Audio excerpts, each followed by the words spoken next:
Heidi. And I'm Elise. And this is Hot Chocolate Chats. This is a story of a girl. Yes. What are we gonna name her? Ooh. We're gonna call her Daily. No, we're gonna call her Bailey. Bailey. I like it. Bailey. Bailey, Bailey, Bailey. This was, well, let's say, yeah, this is about, what, Bailey? This is about a girl named Bailey. We were freshman year of college. Yeah, and okay, so I'm gonna just get right into it. So I met Bailey on the elevator, and I said, how I met her was, I was on the elevator, she was next to me, and I was like, oh my god, you're gorgeous, like beautiful, like you're just a beautiful girl. Because she is and was a beautiful girl. So she was like, oh my god, thank you, like so many girls have problems complimenting other girls, like nobody's, like lots of girls are not nice to each other. So I was like, oh yeah, no, I love complimenting girls, like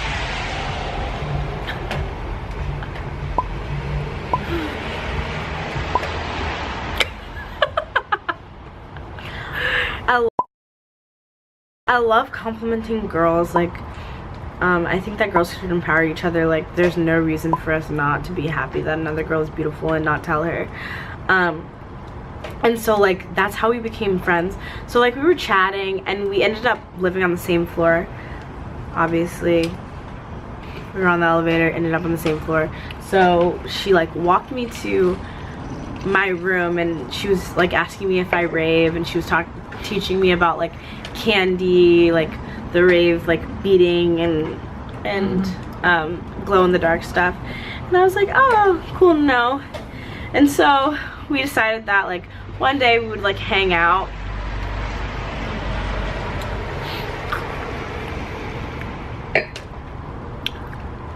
So that one day came. Okay. Oh yeah, and she ended up being in a dorm across the hallway, like Literally. Catty corner, like Yeah, diagonal. That's what catty corner means. I just meant it was in the corner. Where are you from? Catty corner means diagonal. Same thing.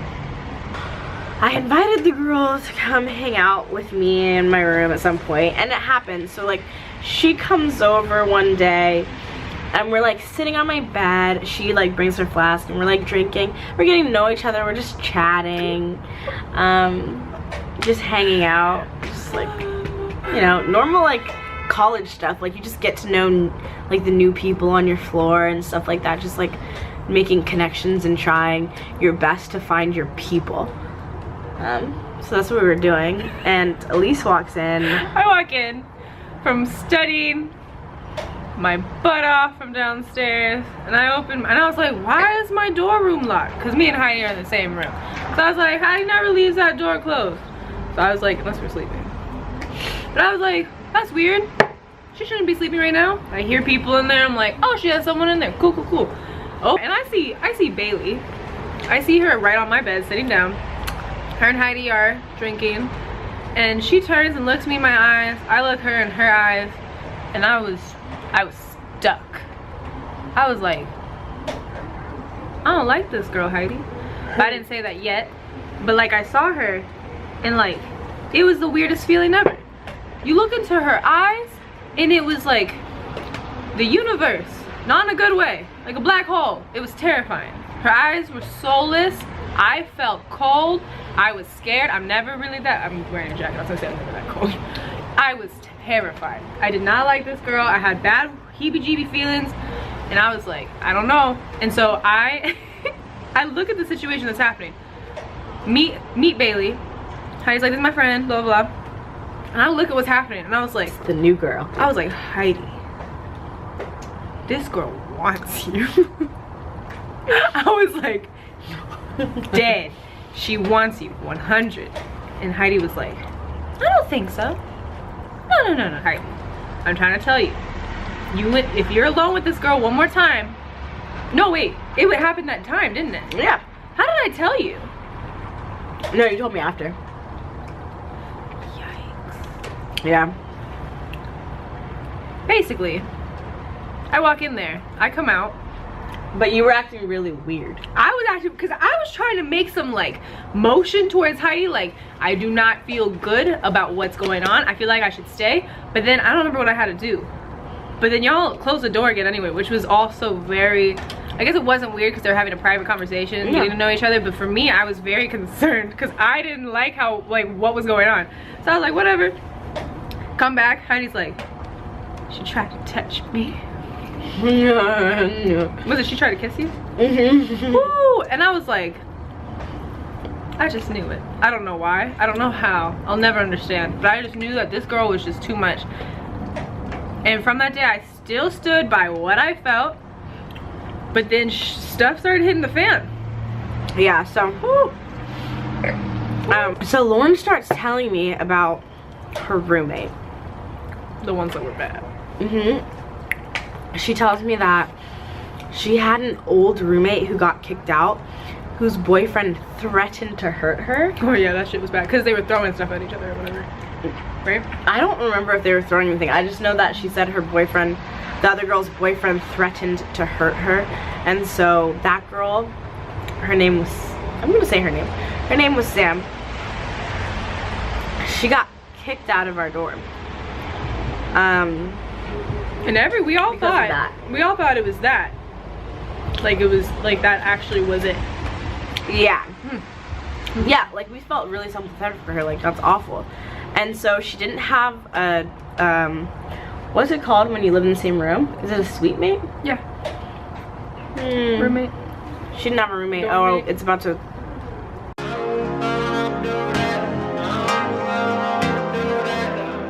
She didn't have a roommate. So and she was very happy with that, and like I would come over to her place. Yeah, Bailey. So I would come over to her place. She would make me like cookies and stuff. Like, we would just hang out. I never hung out with her. Yeah, I only hung out with her by myself.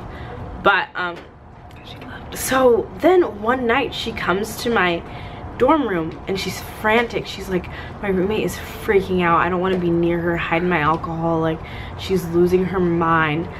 And so this girl comes out of, I leave our dorm room and I go try to see what's happening with this girl, and the girl's like, she threatened to kill me. Like, Bailey. Yeah, she's saying Bailey threatened to kill her. Like, Bailey was evil to her, Bailey was mean to her, Bailey was like instigating her and stuff. And so I'm like trying to calm her down, I'm trying to talk her down, and I see Bailey from the corner of my eye kind of egging her on and like low-key threatening her. We're girls, we know the looks that girls can give to drive other girls crazy, and she was doing that kind of thing. But she was my buddy, so I was like, but I'm still trying to calm this girl down because our RA wasn't in the building at the time. She was studying, and so like after a while I'm like, I need to go call downstairs. So as soon as I call downstairs, our RA comes up to the building. She comes off the elevator and I'm like, please help us, like this girl is really losing her stuff. And so she ends up taking that girl into her room, and the girl ends up being committed without her permission. So I think that's a 5150 or something. I don't know, some kind of involuntary commitment deal. And afterwards it was just very, I didn't feel good about Bailey because I didn't like seeing that she was egging this really bad situation on. And so like I kind of stopped messing with her. I don't know what else to say about that. Now that I think we learned that everything was actually her. Oh yeah, and after a while, like I remember she like was at a party telling everyone that her boyfriend hit her when he actually didn't. And basically saying that she broke up with him, and basically she just ended up being really crazy. Yeah, she was crazy. Very manipulative and a liar. So this is gonna be quick because the camera's dying. But what I learned from Bailey is just not take everything people tell you at face value. If someone is having a lot of problems with a bunch of different people, the problem is probably themselves. Yes. Like, Yes. it's normal to not get along with everyone, but if you never get along with anyone, then it's probably because you're the problem. And if you have a friend or an acquaintance or someone who's causing problems all around you, it's probably not them. It's probably them. I mean, it probably is them. It's probably not like You. the other people Or anyone else involved.